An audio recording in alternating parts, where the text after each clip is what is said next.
It's time for Agriculture, presented by Turkana Farms in Germantown, New York, a small-scale producer of heritage breed livestock and a wide array of vegetables and berries on just over 39 acres. They also produce a full array of garden vegetables, many of them heirloom varieties raised naturally, as well as an assortment of berries, including raspberries, blackberries, gooseberries, black, red, and white currants, mulberries, and elderberries.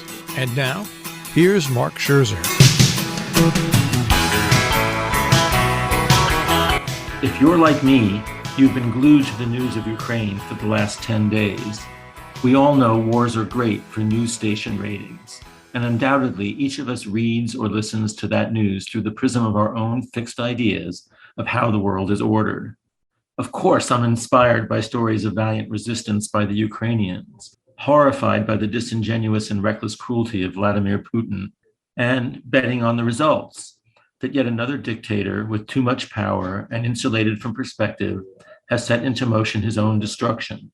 These are tried and true themes when we tell the story of our society.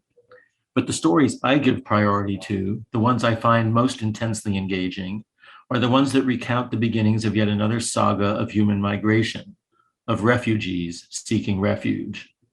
The idea that it's intrinsic to the human condition to have one's life upended and to have to seek places to go in an intrinsically unstable and unsafe world is a bedrock theme in my life. That I have such a preoccupation is hardly surprising. Whether it's an artifact of intergenerational trauma, in which the experiences of one generation are postulated to affect their DNA and become embedded in the mindset of later generations, or the result of childhood lessons pounded into me by my mother, I've always taken it for granted that we're all always at risk and likely to have our lives upended. My mother's parents, my grandmother from Dnipro in eastern Ukraine, my grandfather from a Polish shtetl, Izbica, near Lviv in western Ukraine, came to the US in the aftermath of World War I to escape from a dangerously anti-Semitic society that threatened their well-being and limited their economic possibilities. My father, born in Vienna, to parents who themselves were born in western Ukraine near Lviv as well, took refuge in France in 1938, along with 60 other Jewish kids sent by their families to the supposed safety of a Rothschild chateau outside Paris. Then, when the Germans invaded that area, he crossed France largely on foot before being transported across Spain and Portugal by train and to New York by boat, thanks to a child rescue organization.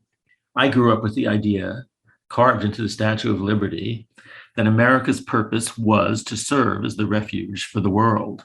If that history were not enough, I myself underwent a version of the refugee experience. On the morning of September 11th, 2001, my late partner Peter and I found ourselves suddenly cast out from our New York City home a few hundred feet from the World Trade Center's South Tower, unable to return for more than a year. Thankfully, we had the farm as a refuge.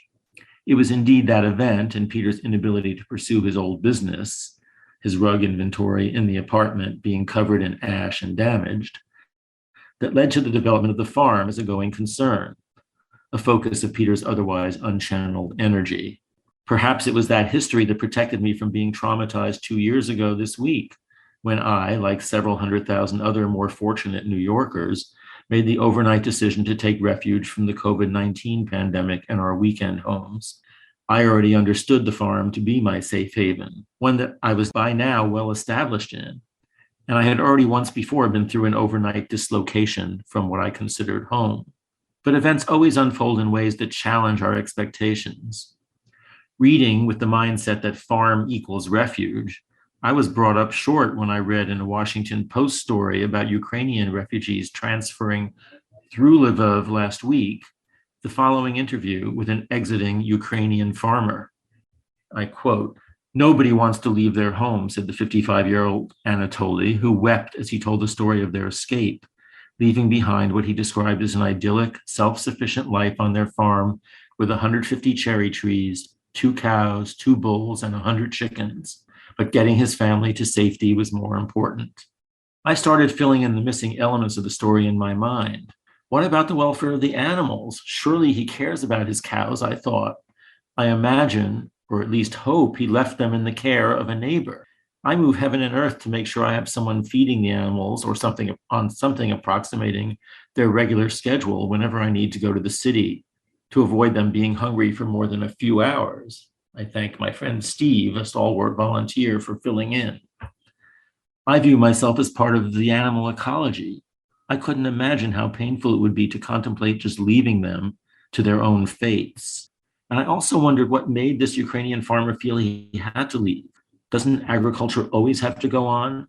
Don't armies, which realize that they too have to eat, generally try to leave farmers alone? I recall television footage of our special military peacekeeping mission in Vietnam. I call it that rather than war, so this bulletin can be read in Russia. It seemed to me that Vietnamese peasants continued to cultivate rice while the armies fought around them. Shouldn't that apply here? Most of all, reading that Washington Post article, I mourned the undermining of my deeply held conviction that farm, so much part of a landscape, so much more part of the landscape than any human-built structure, is the equivalent of refuge. Might I ever have to leave my farm for yet a different refuge? Is the very idea of refuge just an illusion?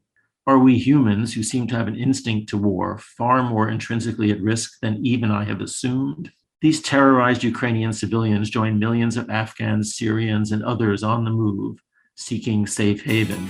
To help ensure that their refuge is a reality and not an illusion, consider supporting USA for UNHCR or other organizations sharing that mission.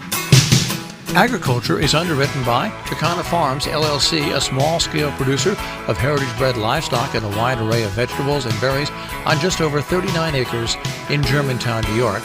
More information, 518-537-3815.